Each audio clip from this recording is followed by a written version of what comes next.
8월 30일 일요일 정례 브리핑을 시작하겠습니다.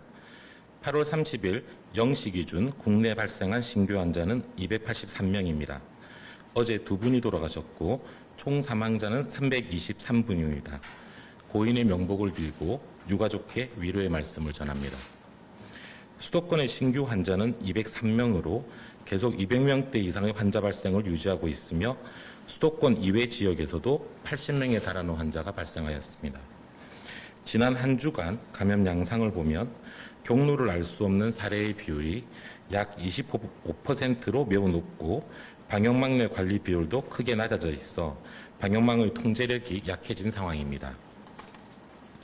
대규모 유행의 초기에 진입하는 신호가 뚜렷해지고 있으며 지금 확산세를 꺾지 못한다면 우리는 기나긴 고통의 시간을 겪게 될 것입니다.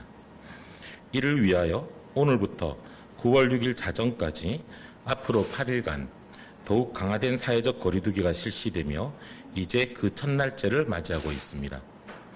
수도권 주민들의 불편이 가중되고 많은 자영업자와 서민들께서 생업의 피해를 겪게 되시겠지만 앞으로 8일간만 우리 모두 고통을 참고 서로를 위해 일상을 잠시 멈추는 노력이 필요합니다.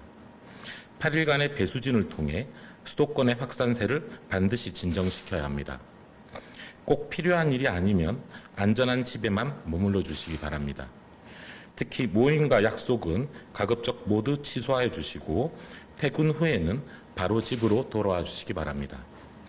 다시 우리의 일상을 찾고 활력 있는 사회를 위해 지금은 우리가 얼마나 다 같이 일상을 잠시 멈추는 노력을 집중적으로 해나가느냐가 중요합니다. 앞으로 8일간만 모두 힘을 합쳐주실 것을 부탁드립니다. 주요 집단 감염 사례를 집중적으로 관리하여 추가 확산을 차단하는 데에도 주력하고 있습니다. 먼저 사랑제일교회의 확진자는 현재까지 추가 전파 관련자를 포함하여 1,035명이며 현지 역학조사를 통해 확인된 신도와 방문자 총 5,281건 중에서 3,235건을 검사하였습니다.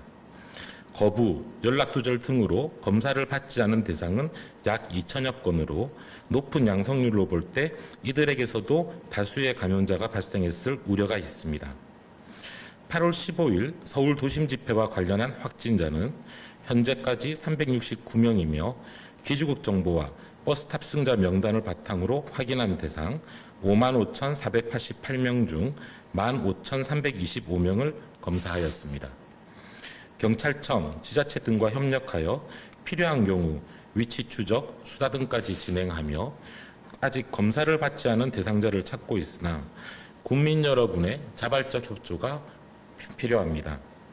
필수적인 방역 조치에 불응하는 경우 역학조사 방해 등으로 엄정하게 처벌됨을 말씀드리며 검사를 받지 않으신 분들은 한시라도 빨리 검사를 받아주실 것을 당부드립니다. 최근 빠르게 증가하고 있는 중증, 위중 환자들을 위한 안정적인 병상 확보도 매우 시급한 과제입니다. 현재 수도권에 입원 가능한 중증 환자 치료 병상은 15개, 감염병 전담병원 병상은 438개로 가용 병상이 여유롭지는 않은 상황입니다. 이에 오늘 국립중앙의료원, 지자체 등과 함께 수도권 병상 상황과 공동 대응 체계를 점검하고 병상과 생활치료센터를 계속 확충하는 방안을 마련하고 있습니다. 정부는 병상이 부족하여 환자가 필요한 치료를 제때 받지 못하는 일이 없도록 모든 자원과 역량을 동원하여 대응해 나가겠습니다. 의사단체의 집단휴진에 대해 설명드리겠습니다. 어제 국회 보건복지위원회 위원장과 주요 대학병원장 등의 중재에도 불구하고 전공의 단체는 집단휴진을 지속하기로 결정하였습니다. 정부는 이러한 결정에 대해 안타까움을 느끼며 깊은 유감을 표하는 바입니다. 정부는 그동안 코로나19의 엄중한 위기 상황을 고려하여 몇 차례에 걸쳐 양보안을 제시하였습니다. 이 위기가 끝날 때까지 정책 추진과 집단 휴진을 중단하고 이후의 모든 가능성을 열어두고 협의를 하자고 최종적으로 제안을 하여 의사협회는 동의한 바 있으며 이 제안은 아직도 유효합니다.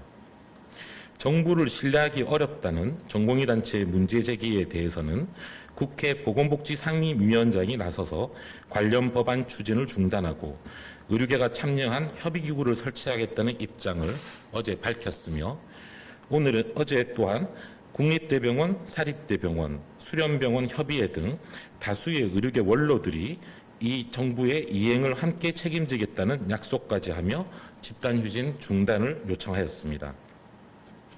그럼에도 불구하고 집단휴진을 계속 강행하겠으며 그 이유도 명확하게 밝히지 않는 전공의 단체의 결정에 대해 이해하기 어려우며 이는 다수의 국민들도 같은 심정일 것이라고 생각합니다. 현재 전공의 등의 집단휴진은 환자들의 희생을 요구하는 불이한 행동입니다. 첫째, 명분상 전공의들이 요구하는 의사수 확대 철회는 환자들과 아무런 관련이 없는 의료 제도적인 문제로서 환자들이 억울한 피해를 볼 이유가 없습니다. 두 번째, 코로나19의 위기 상황으로 의료 수요가 급증하는 시기에 집단적인 진료 거부를 강행하는 것은 환자들의 피해를 더 커지게 하는 결과가 야기됩니다. 만약 고의로 이를 의도하는 바라면 그 의도는 부도덕합니다.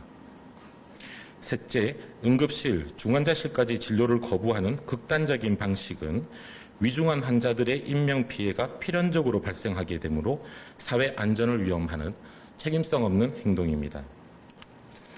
넷째, 고용과 생계의 위험을 무릅쓰는 근로자의 파업과 달리 집단휴진에 참여한 전공의들은 고용, 생계, 의사면허 등의 신분면에서 어떠한 피해도 보고 있지 않습니다. 아프고 위중한 환자들만이 생명의 위협을 받고 있으며 이는 공정하지 않습니다. 정부는 어떠한 경우라도 국민들의 생명과 안전을 최우선적으로 보호해야 하는 의무가 있습니다. 의사라는 면허 또한 국민의 건강과 생명을 신실하게 보호해 줄 것이라는 믿음에 기반한 사회적 계약으로 주어지는 독점적인 권한입니다. 이를 위협하는 집단 행동에 대해서는 정부는 국민을 보호하기에 법에 따른 국가의 의무를 수행할 것입니다. 우선적으로 생명과 직결되는 가장 긴급한 응급실과 중환자실부터 법적 절차를 진행하게 될 것입니다. 일부 의대 교수들은 전공의들의 피해가 발생할 경우 진료 거부에 동참하겠다는 의사를 밝히고 있습니다. 진료 거부에 따른 환자들의 인명피해가 발생하는 상황에서 왜 전공의들은 고용이나 신분상의 어떠한 피해도 보아서는 안 된다는 것인지 추가적인 설명이 필요하다고 생각합니다. 그렇지 않을 경우 정부뿐만 아니라 국민들도 납득하기 어려울 것입니다. 정부는 집단휴진에 참여하고 있는 전공의, 전임의 등에 대해 재차 요청합니다. 즉시 진료 현장으로 복귀해 주시기 바랍니다. 이 이상은 우리 사회가 수긍할 수 있는 합리적인 선을 넘은 불의한 행동이자 불법적인 행동입니다. 지금은 코로나19의 위기 상황으로 국민의 생명과 안전을 위해 모든 힘을 합쳐야 할 때입니다. 이러한 소요와 오랜 경무, 무더위에도 불구하고 현장에서는 방호복을 입고 코로나19와 싸우고 있거나 그 외의 일반 진료를 위해 애쓰고 있는 많은 의료진들이 존재합니다. 의사를 비롯해 간호사, 의료기사, 병원의 관계자 등이 오늘도 환자 진료를 위해 최선을 다하고 계십니다. 정부는 이러한 분들의 수고에 깊이 감사드리며 최선을 다해 의료 현장의 혼란을 수습하면서 코로나19에 대응에 총력을 다하겠습니다. 국민 여러분, 이번 주는 중대한 분수령의 시기입니다. 현재 코로나19는 대규모 유행에 진입하려는 기로에 서 있으며 여기서 확산세를 꺾느냐 못 꺾느냐에 따라 앞으로 유행 양상은 완전히 달라질 것입니다. 정부는 지금까지 보여주신 우리 국민들의 힘과 가능성을 믿습니다. 또한 이미 한 차례의 대규모 유행을 슬기롭게 극복했던 우리들의 성공의 경험을 믿습니다.